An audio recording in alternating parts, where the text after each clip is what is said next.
All right. I'm excited to break down kind of our latest case study.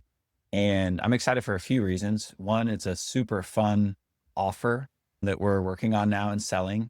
And secondly, it's just another example of following the launch kit process and how well it works. Like we don't just teach and help people with random stuff. Like we walk the walk, we dog food our own stuff. And I followed our exact launch kit process to achieve this outcome today. I know a lot of folks who are already in our program are working through the process, but it can be really helpful to see examples of that. And so today that's what we're going to look at.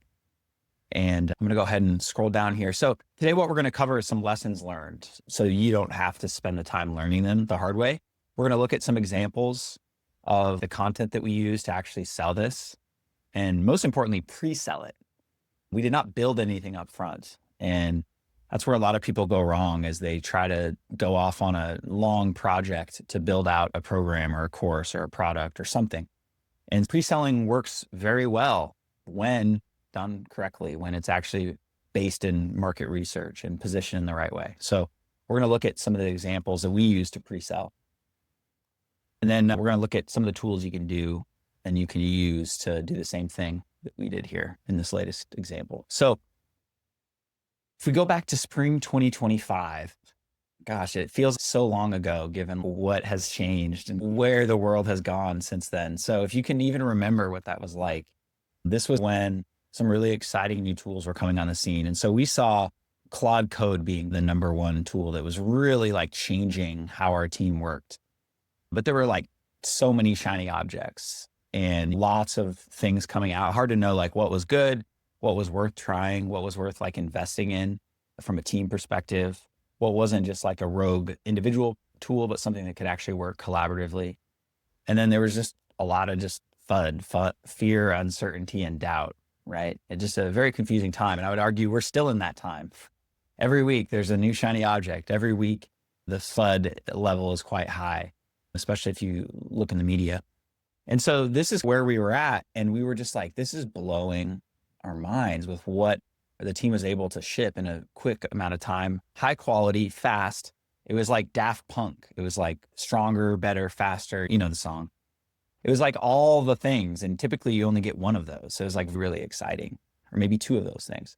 So we decided to test a new offer and say, if this is doing incredible things for us internally, how can we help others? And how can we show other people the way? Because we were investing a lot of time in finding the best stuff, trying it. It's my weakness. I can't help but try tools. And so I spend a lot of time. When I say we, it's a lot of times me investing that time. And so the goal was to help people save that time and not have to spend the time that I was doing to find what actually worked. So we're like, let's teach other people to do the same thing, to actually like ship impactful products without having to write code and do things that typically they would need like lots of engineering resources or some degree of engineering resources.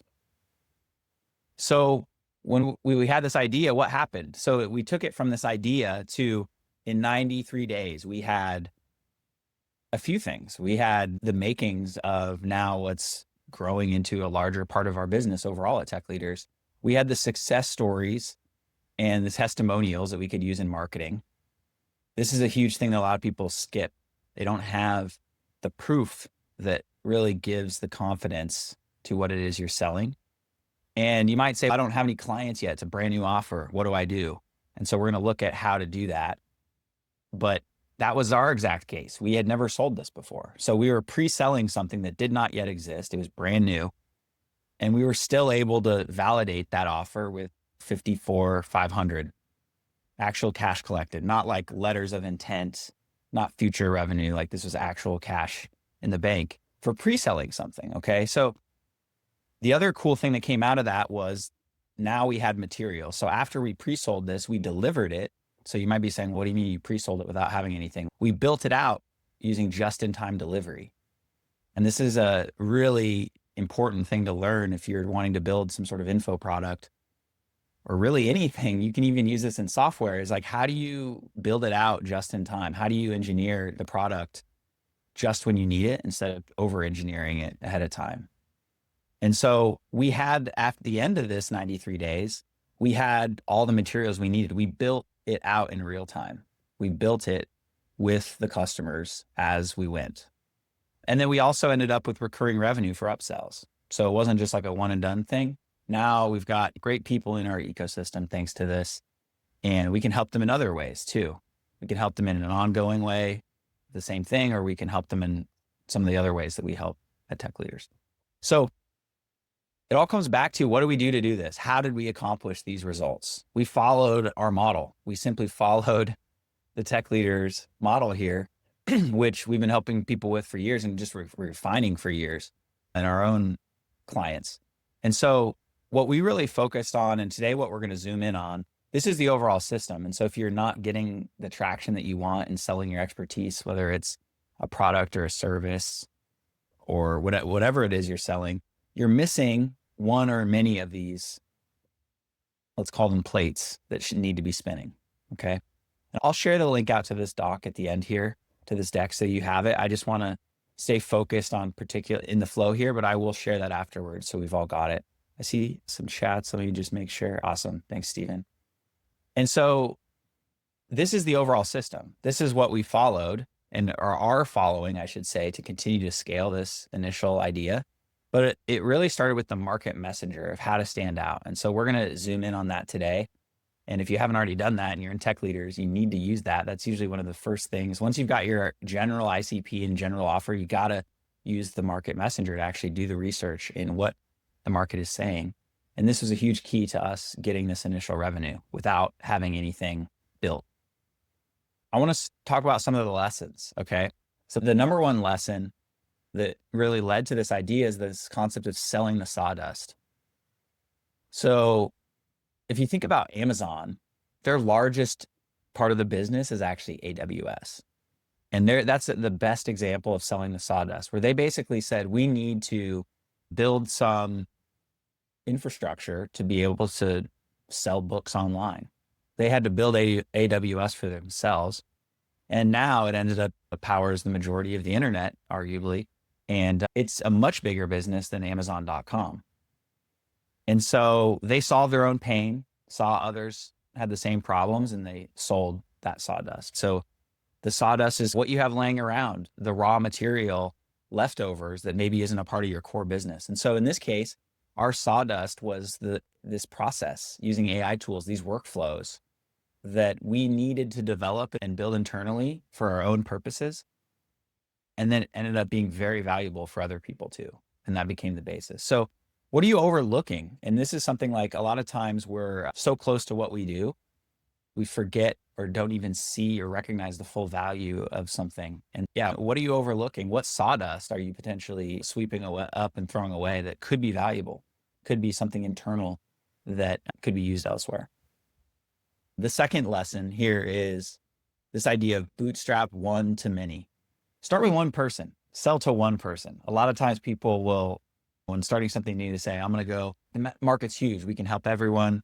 I'm designing this for everyone that I can help.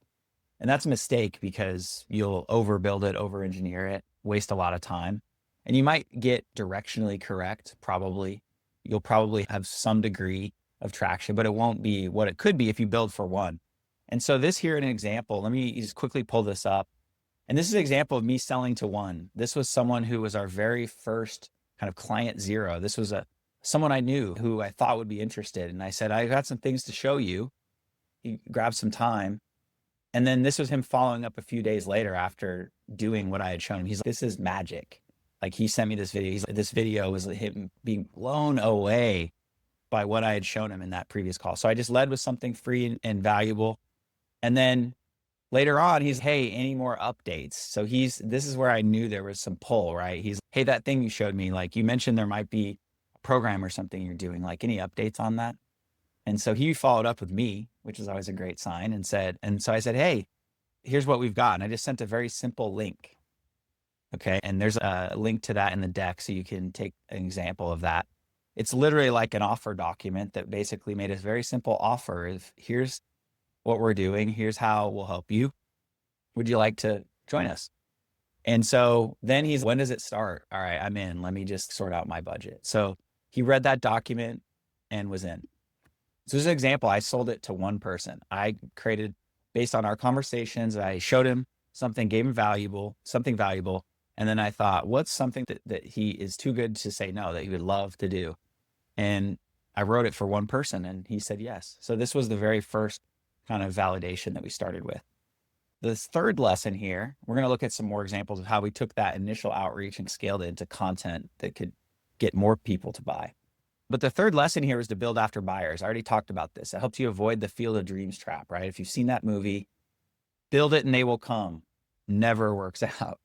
Don't build it. Like, we've made that mistake even internally at Tech Leaders to get ahead of ourselves and overbuild. Yeah, Stephen's raising his arms because we know this mistake. And that's why we're highlighting this, because it's super easy, especially if you're like us. We're creative. We like to build. We like to create, right? And so it can be really tempting to build before you have buyers, but it's a trap. And so the big reminder here is to build after you have buyers, pre-sell it. And a lot of people feel that it can't be done. And I just want to show you, like we just did it this summer. Again, it can be done when it's the right offer with the right market. And so if that's not working, the lesson is to change what you're selling, not to go off and build the thing that you're not able to pre-sell because it's not the right solution. So it's good information. If you're struggling to pre-sell, stop and reorient and use the market messenger to get oriented. The fourth lesson was... Sorry, Todd, can I just say something? Yeah, please, Stephen, yes. Yeah, just back on lesson 3. Sometimes it's really hard to say, I've got it slightly wrong. Often it's not completely wrong, it's slightly wrong. Because we are such the experts in what we do, we know what is right for our client or our ICP. And then we build what is right for them, not what they're ready to buy or they're ready to accept. When you've got your heart and soul, you designed it in your head, you redesigned it, you thought about it, you want to build it, it's a certainty. Often it's a certainty because you're right, but your client's not ready yet. And it's very hard. And that's why I did this, because I've done that. And it's hard sometimes to climb down from your own knowledge and experience and sell what can be sold. Then you can always develop it. Then you can always show them what's next. But often what we do is we sell something that's too big, too complete, too perfect, too amazing, too exactly what they need. And the clients are not ready for it because you're the expert in something they know little about. So often it's not because we're wrong. It's actually because we're right. But it doesn't mean you can sell it yet. Thanks, Todd. Hope that makes it clear. Happens sometimes. It's a great point. And I think it leads perfectly into the next lesson, what you just said around, you have to help them kill the pain first, and then you can give them vitamins, but you cannot sell vitamins up front. You can, but it's extremely hard. It's a very competitive market. And so in the end of the day, there's a lot more people that are seeking solutions to their immediate pain and problems. And then once you solve that, they're way more willing and open to then buy whatever vitamins you have for them to help with long-term health and things. And obviously we're not talking about literal vitamins, but whatever it is you do, whatever it is, however it is you help them, you want to make sure that you're starting off with the painkiller. And you market what they want. They're looking to kill the pain, right? And then you can always sell them the vitamins along with that, right? And sell them what they need.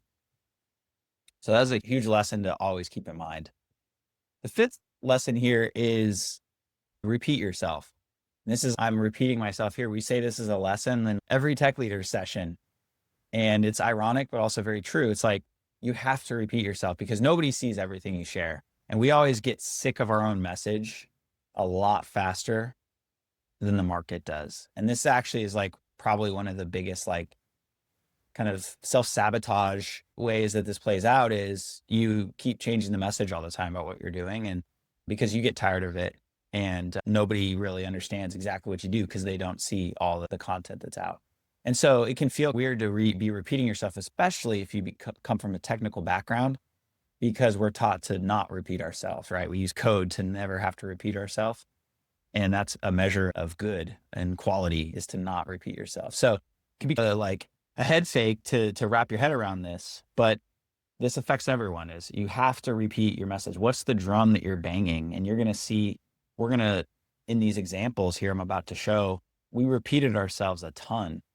We talked about it differently. That's not to say you verbatim say the exact same thing every time, but you keep talking about the same thing in different ways, different perspectives from different angles. So let's look at some of the examples so you can take these for yourself. So one of the best like classic marketing frameworks, which goes back to, I believe, the 1890s, is called the AIDA framework. And so this is the classic. Mad Men of the 50s used this. It's been proven at this point to work very well. And it stands for attention, interest, desire, and action. And in general, you want to be moving each individual and then kind of the market as a whole through this process, these phases, if you're launching something new. And the mini version of that was like, if you go back up to this conversation, I was essentially moving him through AIDA just when I sold to one person, right? So I got his attention, got some new AI stuff to show you. I know him well, so we use emojis. So I'm like, money face. And he's okay, I'm listening. What do you got to show me? So I got his attention. He's interested. Based on what I gave him in that session, he sent me this video, and now the desire is very high, to the point where he took the action of asking me, hey, what's going on? Can I get more of this? When does this start? So I moved him through AIDA just in this little chat. There were a couple other messages in between here, but this is the gist of the interaction. So you want to be doing the same thing, but at scale. How do we take that interaction in a private WhatsApp conversation? How do we actually broadcast that, right? And start moving everyone else. So this was a message that I used, and you could use this anywhere. You could use this. You may say, I don't have an email list, or I don't have a big social following. You could send this as a direct message to your closest people that might be interested in what you're doing. You could send this to your 10 people in your email contact list that maybe you used to work with that might be close to your ideal client profile. It doesn't take much to start with. Like literally my market was one at first, right? And then we opened it up a bit broader, but this is the kind of message. It's very simple. It's very low commitment. And maybe you've even seen a version of this, and that's why you're on this workshop here today with us as a guest, because I use this kind of format all the time and it works super well. So this was the first thing. We sent this out, let's say on a Tuesday, shared this with people that I thought might be interested. The next message, so here you can see this was from June. So this is, we were starting to get into the lead up to our pilot program. This was a message I sent. It's a little cheeky. I use LOL, like I'm being casual with it. This is my kind of brand voice and tone, but the gist of it, you can feel free to swipe and reuse for yourself if that's not your tone. But basically it shows, like, it highlights what this does for them. Like, why should they care? What have we done? So some cool output and results. Why it works. This explains a little bit about why it's different, right? A lot of times people will be like, oh, AI, everybody's talking about AI right now. How is this any different? So here's some quick explanation. It's kind of objection handling, right? And then the last thing is just quickly, what's in it for me? What are they going to get if they show up? And then logistically, when is it? Got a ton of people reply to this. But again, even if you don't have a big list, it's not an excuse for this to not work. It just means your numbers are smaller. And all you need is one to start with. Just keep that in mind. The next one now, so we've got attention, we're building some interest. People are like, okay, now this is interesting. Here's a more detailed one that actually starts to build some desire. I actually show a message from that person that I sold. Do you see how I leveraged some initial proof or testimonial from the first person that I sold? I'm now leveraging that as proof to get more people to want to try it and say, this person was blown away. And it started with me being blown away and our teams being blown away to say, hey, do you want to learn this too? Now that person was blown away. Now I can say, hey, everybody, this is what's happening. It's creating big results and you can get it too.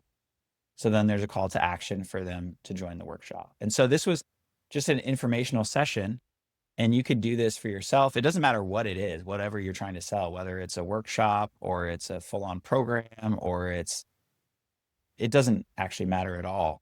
But the mechanism of this is the exact same. So this now we're getting them to build some desire because they're seeing other people talking about it. Create some FOMO, some concrete believability. This is a real message. It's not just me like just typing words to you that could be totally made up for all. So it creates a lot of trust and credibility. And then the last thing is just like a call to action, get them to take action, but it's still full of proof. And so this is where you can see we shared kind of some of the people that had gotten some evidence or some results from this, right? So we share some names to make it feel really real. We share some of the results that they were working on. And then we give a little discount for people that want to take action soon and be part of our initial cohort. And then I just make it personal at the end, let them know what I'm up to for the holidays.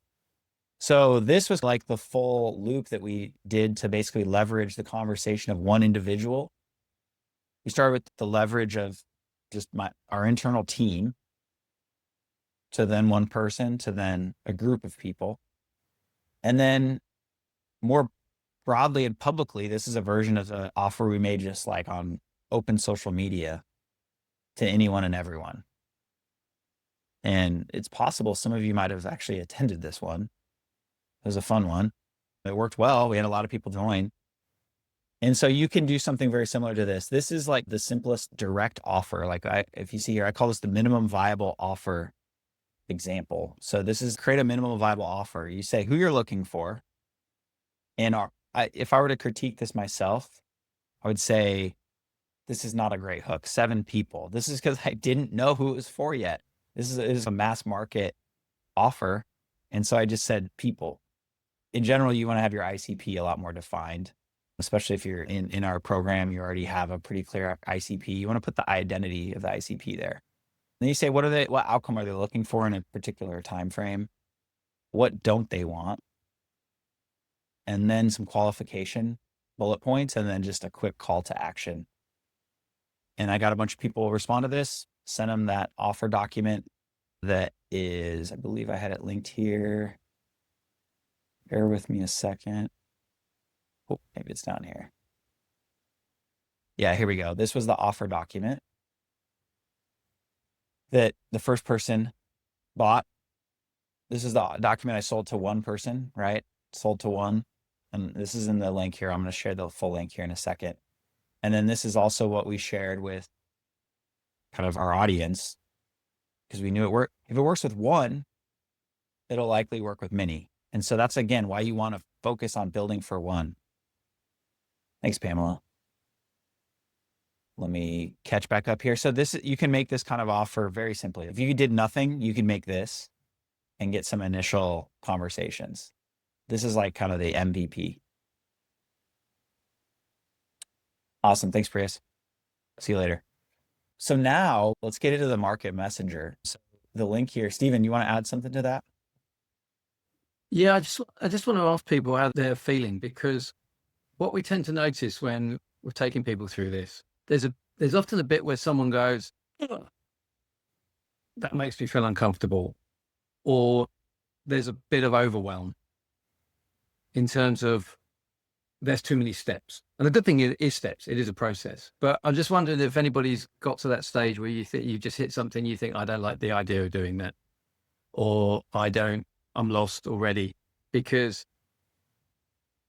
there's lots of things to do, but they're all in a process. So you tick them off one by one and you make them work as you go through them. So if people are feeling a bit overwhelmed, don't worry. And the other thing is, really importantly, to ask, is there anything that you've gone that makes me deeply uncomfortable about reaching out, or I don't know who my ICP is, or I don't know that particular thing. So I just want you to reassure you that almost everybody has something that they find uncomfortable or they don't know how to do. But the reason I'm asking this is not because it won't happen, it will. That's the thing that will probably stop you from taking on action or all the other things you could do. And that's why I wanted to bring this up. I wanted just you to think, oh, I don't want to do that. And then that's when most people walk away and go, oh, I can't do this, or I don't really, what they're saying is I don't want to do it. And you can put it in the chat if you're okay with it, because most of the people in Tech Leaders at the moment know We're very direct about this. Is tell us what you don't like, because then we can. But I want you to just identify it and note it down. You stick it in the chat if you want to. Yeah. Pamela, you got your hand up? Yeah, I just wanted to say I'm glad you bring that up. One of the things that attracted me, because I answered one of those things that Todd had sent out, but one of the things that attracted me is that you guys had focused very much on the fact that half of you are very technical and half of you are not. And that made me feel comfortable, even though I've got a very technical background, some of it's very old. That made me feel comfortable. And then after getting into the classes, one of the things that comforted me the most is that the environment is so supportive. Didn't matter how many times I asked the same question, I always got a lovely, supportive response. So if people are feeling lost, I can just tell you that you won't stay lost for very long. You will be taken to where you need to go. Amazing. Thank you, Pamela. I appreciate you sharing that. You're That's welcome. exactly what we're aiming for in our program. So thank you. Cool. Yeah, I don't know if there were I don't see any messages in the chat, but this is super common to feel a little uncomfortable reaching out to even people, strangers, like just reaching out and spreading the word can oftentimes feel awkward, especially if we go back up to the lesson of repeat yourself. This does require pushing through that discomfort if you feel that. And so I just share that because I felt that when I first got into this. I didn't like to reach out to people, but I found some easy ways to get around that, just like tactically, that makes it much simpler. And then also just the mental fitness, which Stephen has helped immensely with, about why do that. And when we won't go too far into that right now, but being able to get the mental fitness dialed in makes a huge difference. With that said, let's get into the market messenger. I'm going to drop this in. Actually, at this point, we can go ahead and share. I just didn't want anyone to get distracted with the fun links that are in the deck here, but I'll drop the link in to the full slides. And then if you're already in Tech Leaders, you already have access to this, but the market messenger. And I just want to quickly walk around this. This is the new secret weapon. This thing is crazy what it pulls. And we've been using it for everything going forward now, but we use it in particular for this new offer. And it gets real time, what I'm just calling anecdata, right? It's real data from the internet, but it's anecdotal. It's from people's conversations in the market, talking about what it is you do. So if you have a product or service and you know who your ICP is, you take the market messenger. We've got it here. The prompt is in there. It's like an agentic prompt. So it's going to go out and search like 100 different sources. You can tweak it for the sources that you want if you need to change, but it's going to pull what people are really saying about what it is you do and give incredible stuff. And this is just like a tiny excerpt of where people are talking about executive training programs for AI, basically taking what we did and then what people are expecting to pay 50 to 200K per program for, right? So we're exploring this market to take what we have to expand into more B2B. And so it shows price ranges where literally the market is saying, this is our budget. This is what we need. This is what we're looking for. Can anyone, I wish there was something out there. And you get quotes from there and it pulls all the sources. So it's not hallucination. So if you haven't used this yet, so I know some of you in Tech Leaders already have, but if you haven't, make sure you do. And if you're not yet in Tech Leaders and you want to be, we've got a link in the deck to join us. But this is the new secret weapon that helps speed up the fit between offer and ideal client profile and get to that 10K validation a lot faster. We looked at the triangle at the beginning. How do you know you have something? We believe that if you can't make at least 10K off of it, it's not the right offer or not the right ICP. So it's like, we see this as like the baseline validation for continuing to go down a path of selling expertise in this way. So for us, we zipped right past that 10K. We're like, okay, we've got something, but we wouldn't have got here without the market messenger research. If you're not here, make sure you start with the research because odds are you've made incorrect assumptions about your offer or your ICP. And that prevents you from the rest of the model being successful. So I'm curious, does anyone want to run this live? This is crazy. If somebody wants to run this for their own ICP or offer that is in Tech Leaders like Froylan or Edward or anyone else, there's so many people on the call. I see Mohammed, Andrew. If anyone's on that wants to run it, I'd be curious what they see. So we've made some updates to this, but If not, I'm going to keep trucking here and Did talk about, you want us to tell you what to put in? yeah, I'd be, I'd be curious if you run it, Pamela, did you get anything valuable out of it? Did you? Oh, I did. But if you want, I'll give you something to drop in it, and then you can show it. Yeah. Okay. If you've got a hypothetical, let's go ahead and do that. Let me just pull I this up do. here. Hold on a second. Where's my little sticky note? Let me drop this into chat for you, and then you can pop it in there. Awesome. Th- Thank you. Started it. Just to give you all a quick tour of this as we're going through to use this, you can turn this into, we've actually turned this into a Claude agent now. I'm just showing you the raw here prompt. You can use this over on Claude and just copy and paste that in. And we're going to use Opus, and we're going to run Pamela's prompt here. So it's going to ask you to, have enough in there. yeah, I think that should be good. It's crazy how little you have to give it, and it's going to run with it. And it's basically going to ask you, like, give us the product or service and the problem it solves.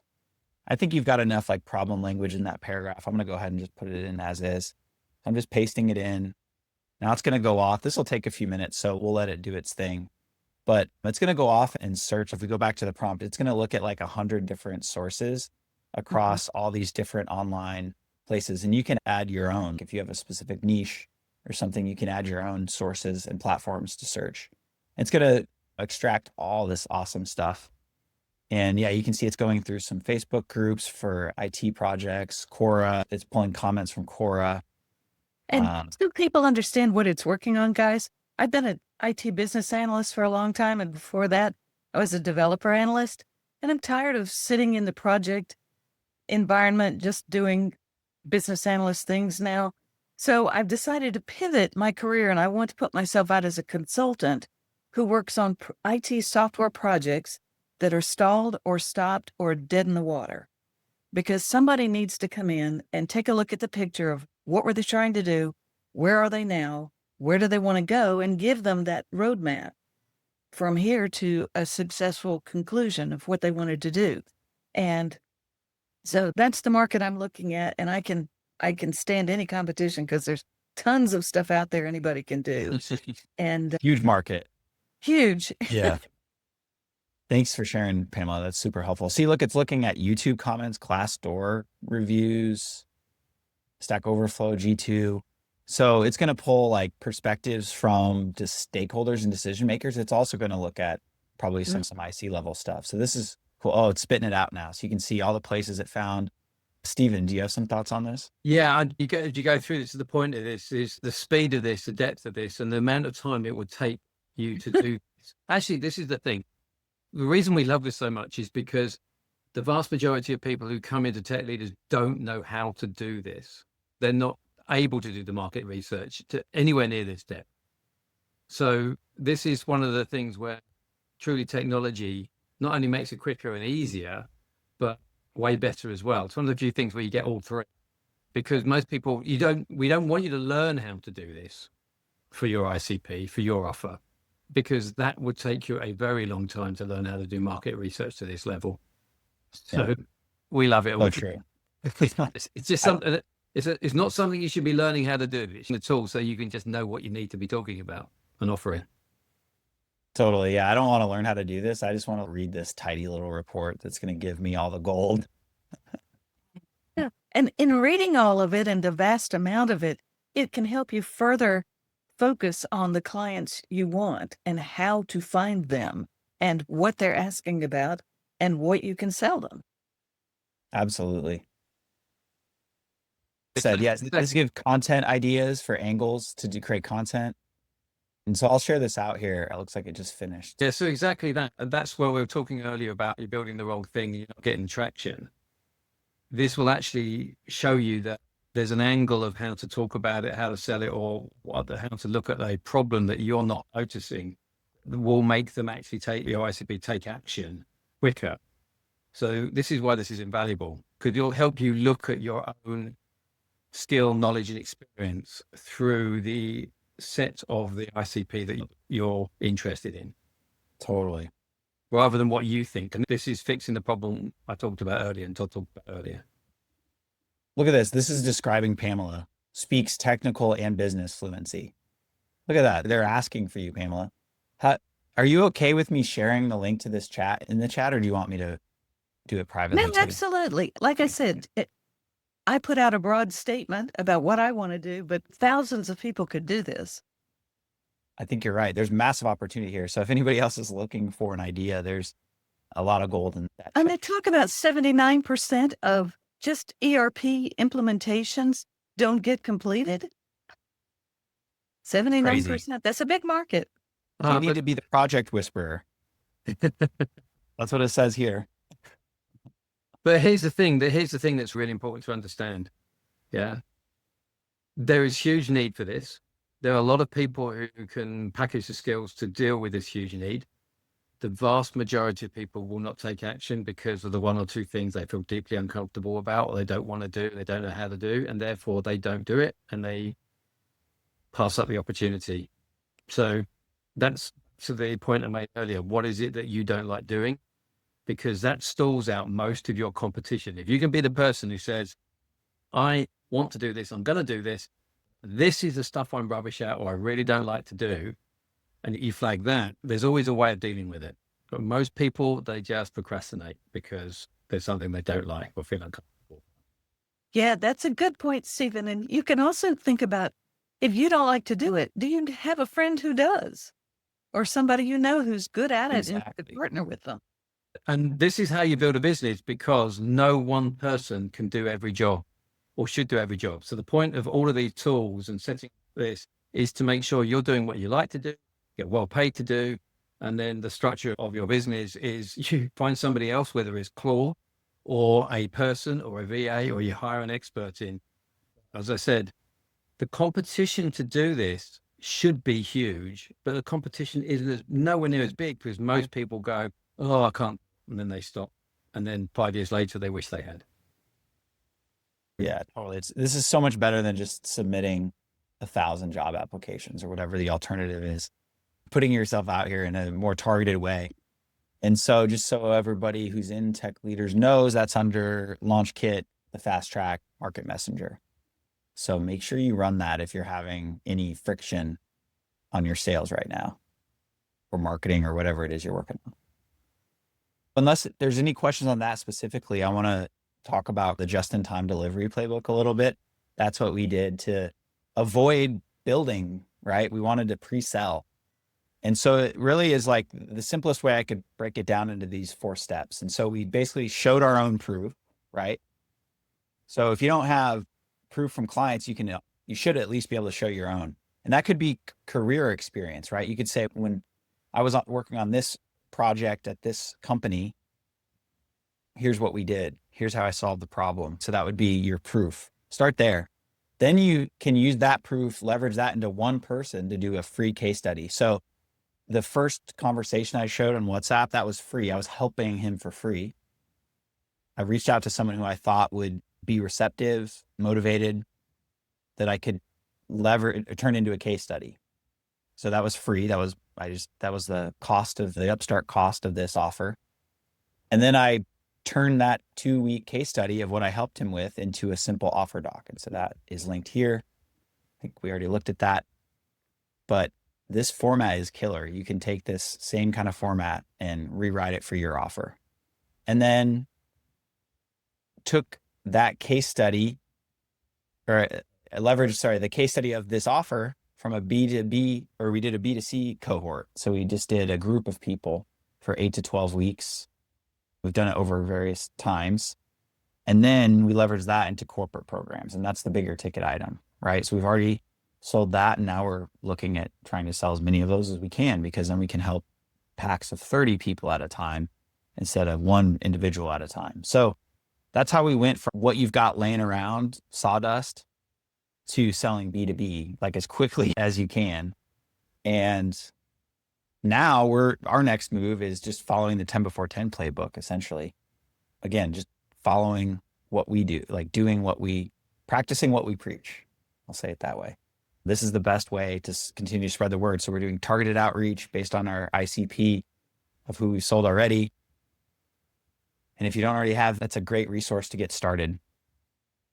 And yeah, if you're not already in Tech Leaders, you want to join us, you should. You get access to this. You get to hang out with the other folks that are on the call today that are already in, and we'll help you every week. So that's what I had planned for today. Thanks, Des. I want to stop and just say questions, take questions. Does anyone want feedback on what they're doing? Oh, I love the love is great. Thanks, guys. First time we've talked about this before, so hopefully it made sense and was helpful. And again, we moved through it quickly. We've done this before, so we can do that, but wanted to show you what it looks like, not just teach you how to do it. Awesome. I appreciate all the feedback, guys. Steven, what do you think? I want to say to people that we were where perhaps you are now. Todd and I had to work this stuff out. Oh, yeah. So this is the fast track version, because we had to do all this hard work because we had so many disappointing encounters with marketing gurus. Oh, yeah. Very expensive ones. This is the playbook of how we do it. Anyway, and if you're on here, you've touched our marketing playbook. So you're on here because it works. Don't think you can't do it. It's just an alignment of what is it you really want to do, for whom, and then working out the messages.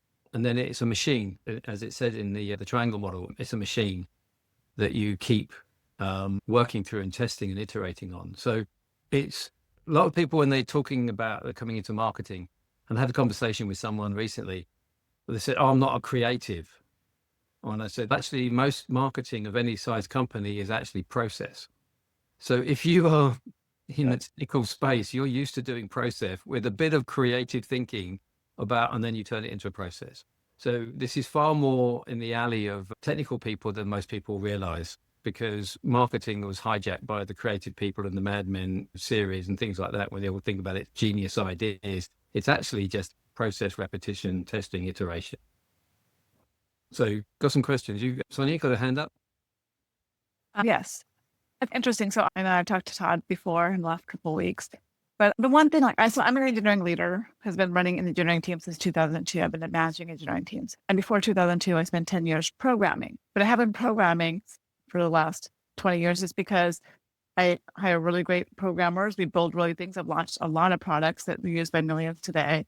And now I'm like in between jobs, looking for a job. And one of the problems I've been having, that I know what I can bring to the table, is helping Series A, B companies go to Series C, because I bring in a lot of process and how to and build good teams, process-wise too. How do you make sure that you're building something that's robust and scalable and stuff?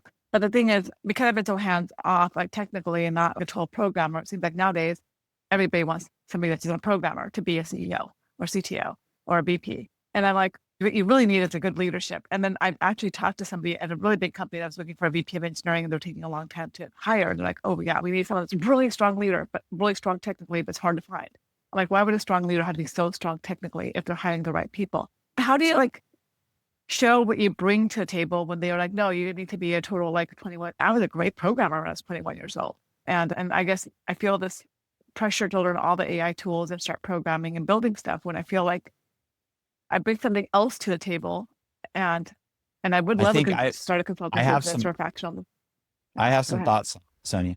And I would say the answer is as soon as you're playing in the rules of the interview loop, it's a losing prospect. Like, you're having to then fit into, and that's basically what you're describing. You're like, how do I fit into their boxes, basically, instead of defining what it is you do and how you can do it. I'm not sure what's going on with my camera, but anyway, this is where you can create an offer that says, this is how I work. This is what I do. This is my unique angle based on the experience that only I have. And that's where what makes you actually stand out and allows you to command more premium rates. But as soon as you're trying to compete in the job market with you're playing their game, right? And so I think you're on the back foot at that point. And so I would say, I don't actually know, because I prefer not to play that game, how best to position in a job interview.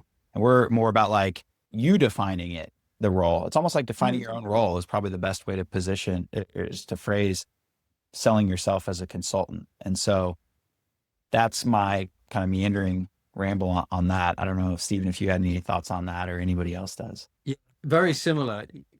You've already proved what your value is because you've been doing it. So if you're getting this pushback saying we want a very experienced leader and a very experienced hands-on technical person right now, that's not your ICP. That's not your ideal client. Okay. You're beyond that, but you proved that already within your current experience. So don't get disheartened because you're getting pushback from the wrong people. As Todd said, you're competing with a theoretical job specification. You're not communicating to the person who's got a pressing problem who will say, I need this fixed because it's costing me money or sleepless nights and customers or whatever. To anybody who's facing this, if you've already got results doing what you do, there's a market there. So don't lower yourself to a market that doesn't value or understand what you do. But don't be downhearted by that, because we often think I'm unemployable.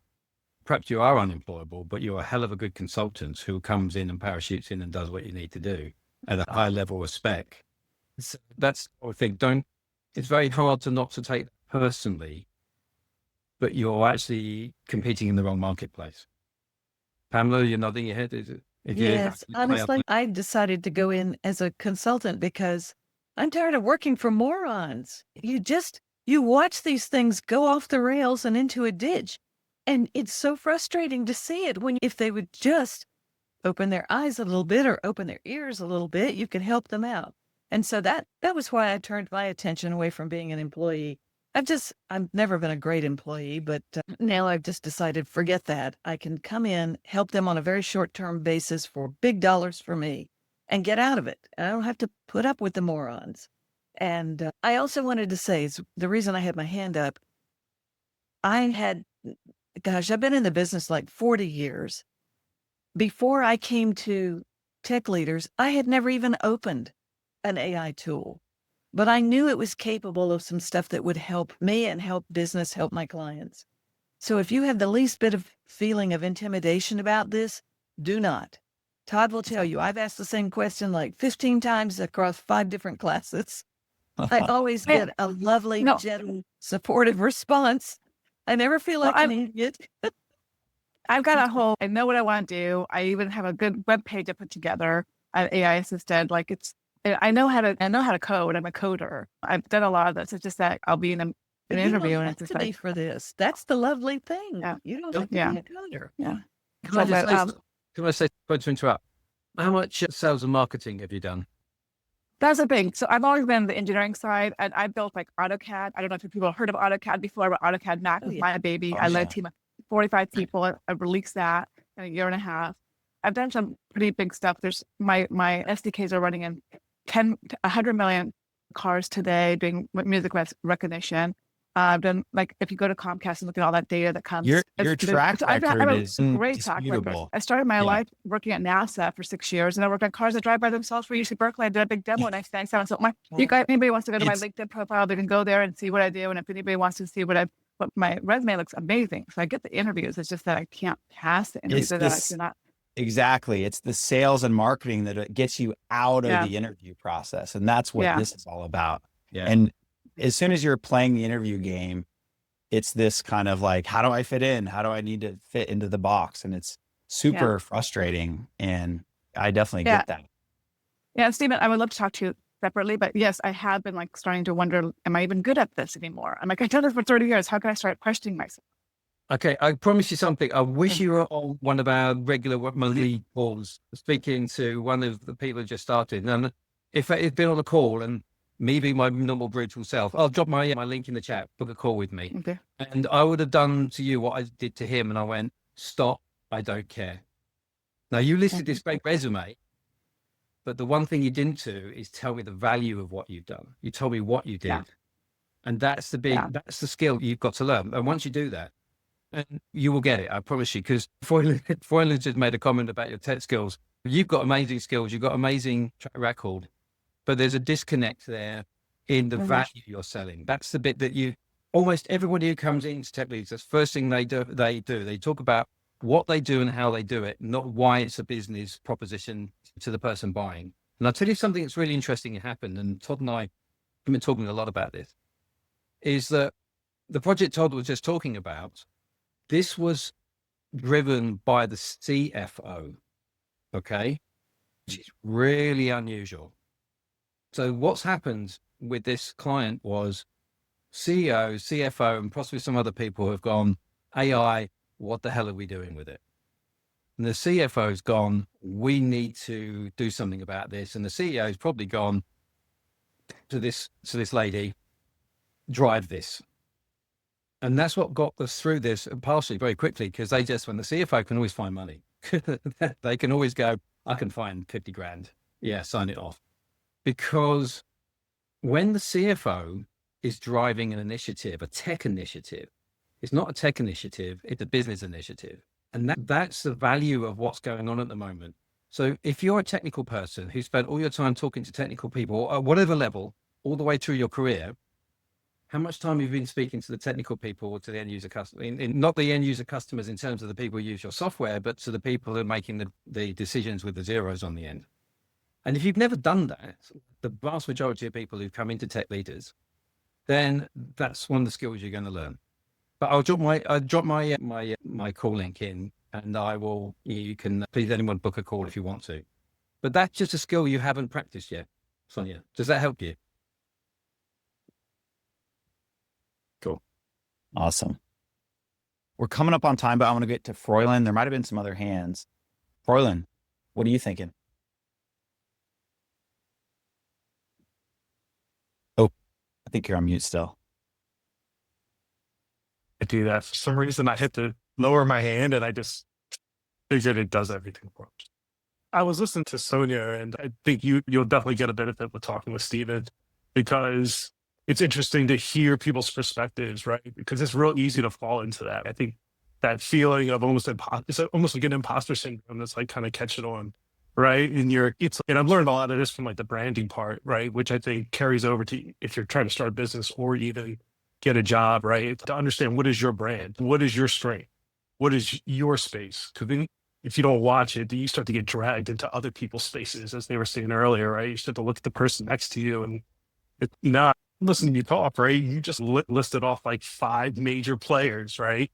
And I don't even know what you did, but the fact that you were a part of it, like as a tech person, right? I live code all day long. I would automatically want to have a conversation with you, right? Because that's some heavy tech stuff that you've been a part of. No, I think, I just wanted to reiterate, I think you'd have a really good conversation with Steven and the overall process here, as far as learning how to like brand yourself and to really pinpoint like, hey, this is what I do. And these are the people that want it. Okay, this is my thing, right? You don't like my thing? That's cool, because there's these other people here that do. So you go get your tech CEO. I'll go play to my strengths. Love it. Thank you. Thanks for sharing. Can I just say before we go to Andrew, we talk business here for tech people, not tech. We talk about business for tech people. That's the big difference, because that's the skill set most people are missing to turn all this experience and knowledge and amazing application into something that business people understand. And that's who you should be selling to, not some recruiter or a interview process, because you will never be able to do that. Andrew, please. Got a very quick one. Yeah, I just wanted to give a testimonial to some of these AI workshops that Todd and Steven are running. One of the workshops gave me the skills that allowed me to take on more business, but I also taught this skill to a VP of product of one of the startups that I'm fractionally consulting, and they were able to get funding. And Todd, we talked about that startup where they couldn't get the money, had the leverage. Yeah. So now I'm getting paid as a result of that. And what he did is he built a whole like prototype, a mock-up using those skills. And that's what's like on the landing page for the website. That's what's being shown to investors and like prospects. So now like the whole team is getting paid because of it. That's amazing. Now that's crazy impact, Andrew. Like you use it for yourself. You took on more clients, but then you taught them how to do it. And now everyone's in business still. That's crazy. Wow. I had not heard that latest update. Huge win. Congrats. It works. I guess it's that simple.